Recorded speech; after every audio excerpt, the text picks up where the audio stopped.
अस्सलाम वालेकुम स्टूडेंट। आज हमारा टॉपिक है डेप्रिसिएशन। डेप्रिसिएशन को आज हम पढ़ेंगे।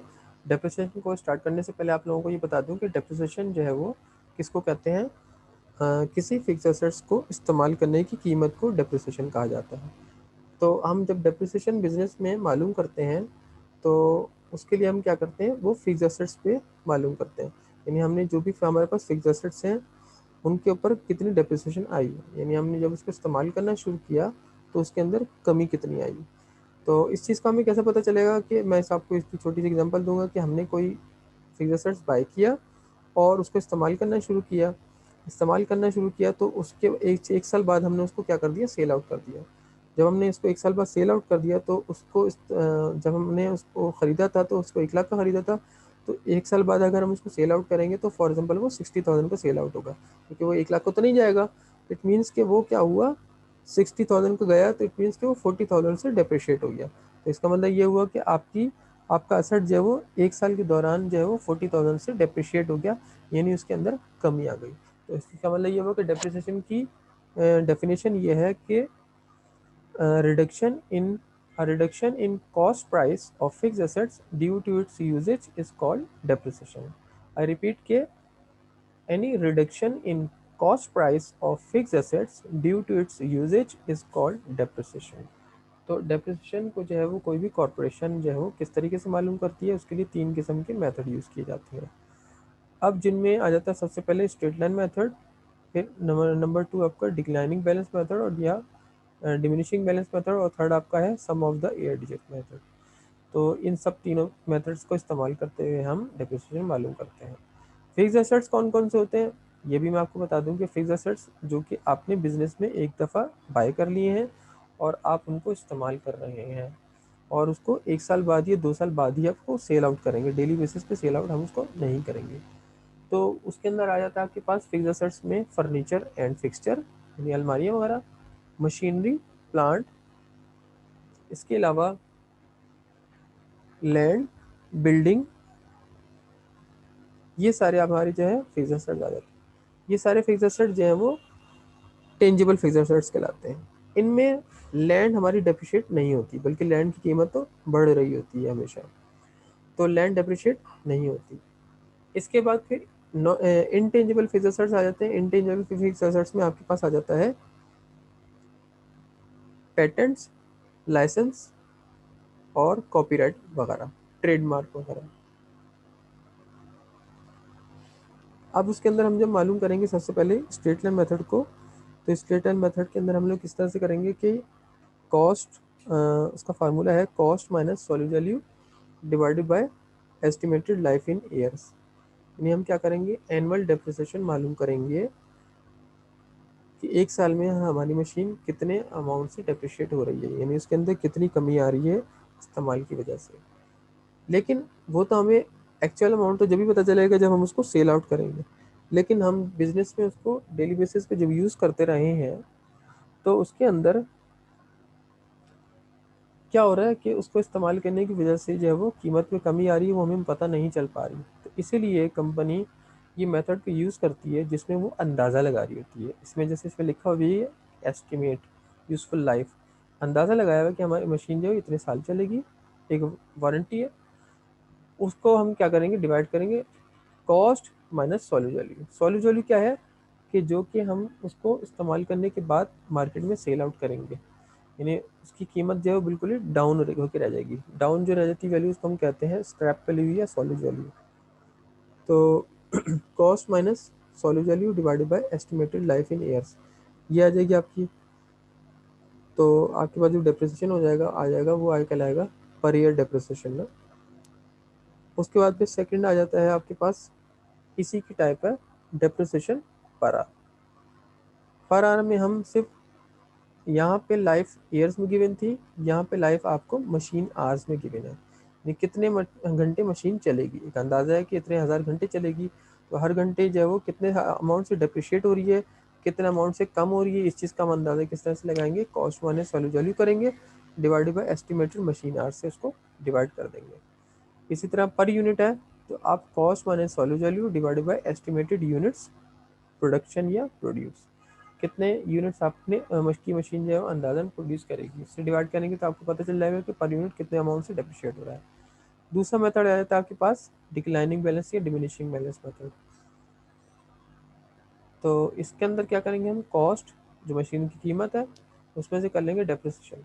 पहले साल का डेप्रिसिएशन मालूम करेंगे तो कॉस्ट को मल्टीप्लाई करेंगे डेप्रिसिएशन रेट। क्वेश्चन में आपको गिवन होगा डेप्रिसिएशन रेट, एक्स वाई जी जो भी अमाउंट है वो हम इसमें से क्या कर लेंगे, माइनस कर लेंगे, और कॉस्ट को इस कॉस्ट से हम क्या करेंगे, मल्टीप्लाई करेंगे डेप्रिसिएशन रेट को, तो ये डेप्रिसिएशन अमाउंट आ जाएगा।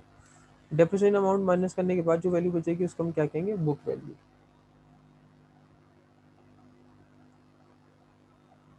बुक वैल्यू आ जाएगी। अब नेक्स्ट ईयर की जो डेप्रिसिएशन मालूम करेंगे हम वो बुक वैल्यू से मल्टीप्लाई करेंगे, हम कॉस्ट से नहीं करेंगे बल्कि बुक वैल्यू से करेंगे। क्यों, क्योंकि हमारी इस वक्त मौजूदा कीमत ये है, बुक वैल्यू है, ठीक है। तो मौजूदा कीमत से करेंगे सेकेंड ईयर में। इसी तरह यही काम हम थर्ड ईयर में भी करेंगे। तो डेप्रिसिएशन माइनस करने के बाद जो अमाउंट आपका अमाउंट आ जाएगा उसको हम कहेंगे डिमिनिशिंग बैलेंस या बुक वैल्यू, मौजूदा कीमत 3 साल के बाद। जितने साल की आपसे डेप्रिसिएशन रिक्वायर्ड है उतने साल की ही आपने डेप्रिसिएशन मालूम करनी है। इसके बाद फिर आ जाता है आपका sum of the digit method, जो कि इसका फार्मूला है annual depreciation is equal to depreciable cost multiply by estimated life divided by fraction. तो डेप्रिशिएबल कॉस्ट क्या है, डेप्रिशिएबल कॉस्ट का मतलब ये हुआ कि कॉस्ट में से हम सॉल्यूट वैल्यू माइनस करेंगे, जैसे इसके अंदर करते हैं स्टूडेंट टाइम के अंदर। इसके फार्मूले आप लोगों को सिर्फ ओवरव्यू बता रहा हूँ, फिर नेक्स्ट क्लास में इंशाल्लाह जो है वो हम थॉरली इसको अच्छी तरह पढ़ेंगे। अभी आप लोग इन सब को, आप सब लोग जो है वो इसको अच्छी तरह देख लें। तो अब फ्रैक्शन क्या है, एक डिजिट हमने डिजिटल एक कैलकुलेशन कर ली कि N N plus one divide by two, N means number of years जो आपको क्वेश्चन में लाइफ गिवन होगी, ठीक है। क्वेश्चन से पढ़ने से पहले इन सब मेथड को, इन सब चीज़ों को समझना बहुत ज़रूरी है। तो 5 ईयर्स अगर लाइफ है तो हमारा फ्रैक्शन कितना बन जाएगा, 5 4 3 2 1 सबको प्लस करेंगे तो आंसर आ जाएगा। और अगर यह फ्रैक्शन में निकालना चाहिए तो आप इसमें फ्रैक्शन का ये वाला मेथड करें यूज़, तो N N plus one divide by two, तो हमारे पास फ्रैक्शन आ जाएगा। उस फ्रैक्शन को हम क्या करेंगे, यहाँ पे लिखेंगे, एस्टिमेटेड लाइफ से हम उसको डिवाइड कर देंगे। जब सेकेंड ईयर की डिवीजन आएगी तो फिर हम क्या करेंगे, एस्टिमेटेड लाइफ आपकी कम होती चली जाएगी। जैसे फॉर एग्जाम्पल पहले साल 5 ईयर है तो सेकेंड ईयर में फोर्थ ईयर, फिर थर्ड ईयर, फिर टू सेकेंड ईयर, फिर फर्स्ट ईयर, और फिर ख़त्म हो जाएगा। जितने साल की आपसे क्वेश्चन, ज़रूरी नहीं कि जितने साल की लाइफ है फिक्स एसेट्स की उतने सब की सालों की डेप्रिसिएशन निकालनी पड़े। हमने डेप्रिसिएशन वही निकालनी है जितनी आपकी क्वेश्चन में गिवन है, जितने आपकी क्वेश्चन में रिक्वायर्ड है। टोटल कॉस्ट ऑफ मशीन या फिक्स एसेट्स की क्या प्राइस है, क्या किस तरह से, क्या मतलब होता है इसका, ये मेथड नहीं है बल्कि मशीन निकाल के या फिक्स एसेट्स की कीमत मालूम करने का तरीका है। ये क्या होता है कि अगर हम कोई सी मशीन खरीद के लाते हैं, तो ये फिक्स एसेट्स खरीद के लाते हैं तो हम रास्ते में उसका पैसे पे करते हैं, हम उसका डिस्काउंट लेते हैं, तो वो उनको भी हम सब क्या करते हैं इसमें से एडजस्ट कर लेते हैं। सबसे पहले हमने कोई चीज़ खरीदी तो वो इधर लिख लेंगे हम, उसके अंदर से trade discount on the spot हमें मिला, हमने उसको माइनस कर दिया इसमें से। तो जो अमाउंट बचा उसमें से फिर कैश डिस्काउंट माइनस कर लेंगे। कैश डिस्काउंट क्या है, जो कस्टमर्स की तरफ से हम लोगों को मिल रहा है, सॉरी सेलर सप्लायर की तरफ से हम लोगों को मिल रहा है। सप्लायर आमतौर पे कस्टमर को मोटिवेट करने के लिए ये दे रहा होता है। तो आपके पास कैश प्राइस बच जाती है, उसमें हम टैक्सेस ऐड कर देंगे जो हमारे पास गिवन है, तो इनवाइस प्राइस आ जाएगी। अब हमारे सारे एडिशनल कॉस्ट, ये कैपिटल एक्सपेंडिचर जो भी हम लोग मशीन को खरीद के लाए हैं, तो रास्ते के जो पैसे हमने दिए हैं, एक्सपेंस अदा किए, उसको भी हम उसकी कॉस्ट में ऐड कर लेंगे। सारे एक्सपेंसेस को ऐड नहीं करते, जो ये क्वेश्चन में गिवन है हम उन इन्हीं एक्सपेंसेस को ऐड करते हैं। क्वेश्चन में आपको बहुत सारे एक्सपेंसेस दिए होंगे, लेकिन आपने आइडेंटिफाई करना है कि ऐसे एक्सपेंसेस जो कि आपने रास्ते में पे किए हैं इस्तेमाल करने से पहले पहले इसको। तो ट्रांसपोर्टेशन चार्जेस आ गए आपके, कस्टम ड्यूटी आ गई, लेबर चार्जेस आ गए, इंस्टॉलेशन एंड टेस्टिंग चार्जेस हो गए, फिटिंग चार्जेस हो गए, पैकेज चार्जेस हो गए, और इंश्योरेंस इन ट्रांजिट। याद रहे, दो किस्म की इंश्योरेंस होती है, एक लाइफ फायर इंश्योरेंस होती है, एक ट्रांजिट इंश्योरेंस होती है। फायर इंश्योरेंस इसके अंदर नहीं आएगी क्योंकि वो इस्तेमाल करने के बाद हम लोग पे करते हैं। तो ये इसको हम क्या करेंगे, ऐड कर लेंगे, तो टोटल एक्सपेंडिचर हम क्या करेंगे इसमें से ऐड कर लेंगे, तो हमारे पास क्या आ जाएगा, total cost of machine find हो जाएगी। ये हमने फाइंड कर लिया। इसके बाद फिर क्या करते हैं हम, इसके बाद हम मालूम कर लेते हैं जो है वो लॉस और gain on fix assets.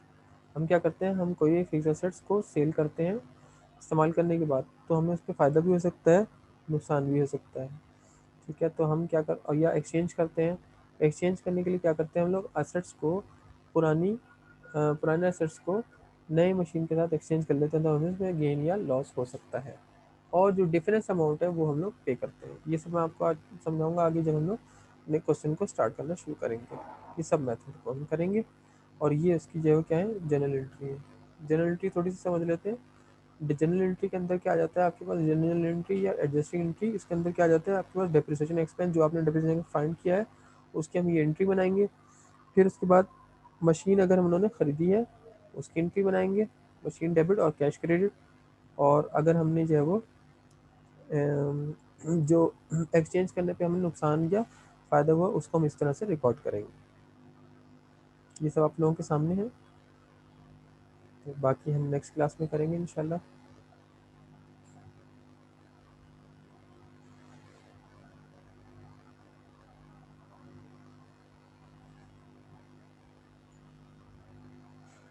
Next question तक के लिए मुझे इजाज़त दीजिए। अल्लाह हाफिज़। और मेरी आप लोगों से रिक्वेस्ट है कि मेरे चैनल को लाइक करें और सब्सक्राइब करें। Thank you.